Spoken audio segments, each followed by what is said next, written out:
could you talk about some of your work with school districts related to the secondary and even content area literacy centers that you can set up in classrooms and routines around that?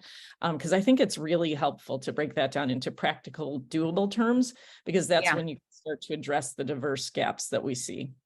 Well, if you go onto my website, engaginglearners.com, there's gobs and gobs and gobs of stuff on there. And I call it literacy and learning centers, but it's really, center stations and rotations for older students, because it's going to look different than it is with little guys.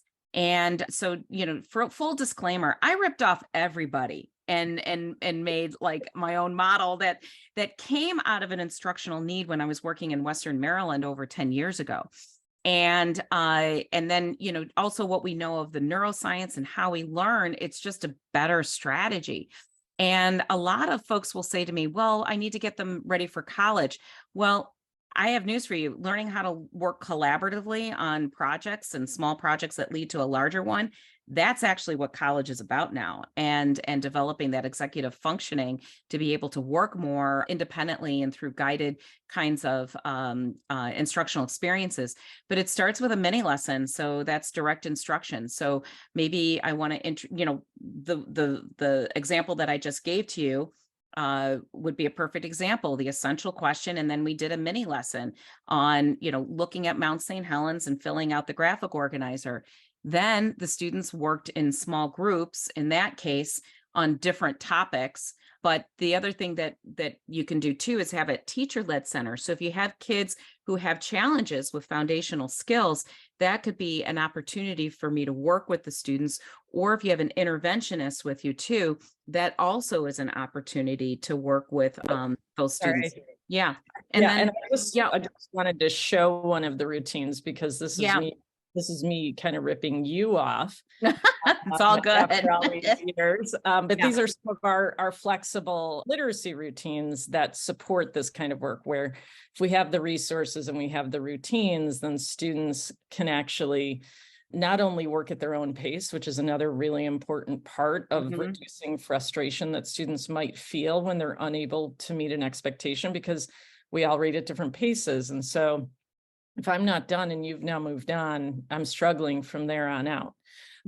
In the stations-based rotation, whether it's actually just a step in cyberspace or it's an actual physical movement in the room, you've got opportunities to work on all of these different skills together. And, that's what it kind of really looks like. These are students that, our students who are working through those routines, but these are sort of the specific resources that can support that. And by the way, we have some little professional development 5-minute videos about how to set your classroom up for it, but also what happens when your classroom just does not look like that. Because we are teachers, we know not everything goes as planned, but there's lots of ways that you can physically set it up. But I would say that the inobvious potentially solution to many of the things you just talked about is actually the way we use space and time in a class. Yes. Absolutely. And then the other thing too is that, I'm pragmatic. Eileen and I are both very pragmatic people. Is that, is it something that's tenable? Can I actually implement this? And do I have the human capacity to do it? And what colleagues will tell me is, like, when they make this jump and make this shift into, small group collaborative kinds of settings like this, is it is a change. And again, it's what I said at the very beginning of changing habits, right? And what they find is that they actually cover more material, more skills, because it's so densely packed. And then the other thing too is that they always share with me too how surprised they are at how much the kids can do. And they're always surprised by that. And then kind of a cool thing from a very nerdy perspective is both the kids and the teachers will say to me, colleagues will say, I can't believe how fast class time goes now.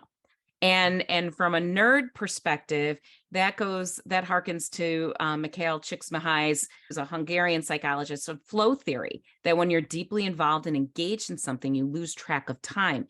And I hear that over and over and over again. So a lot of times, as educators, we're told, okay, we got to do this. You need to do some differentiated instruction, formative assessment, and you need to do this and this and this. How do you make it fit in the space and time that Eileen is talking about? How do we maneuver our space and time? And I cannot urge you enough to start looking at this if you haven't, and taking the plunge, because it'll change your life, I'm telling you.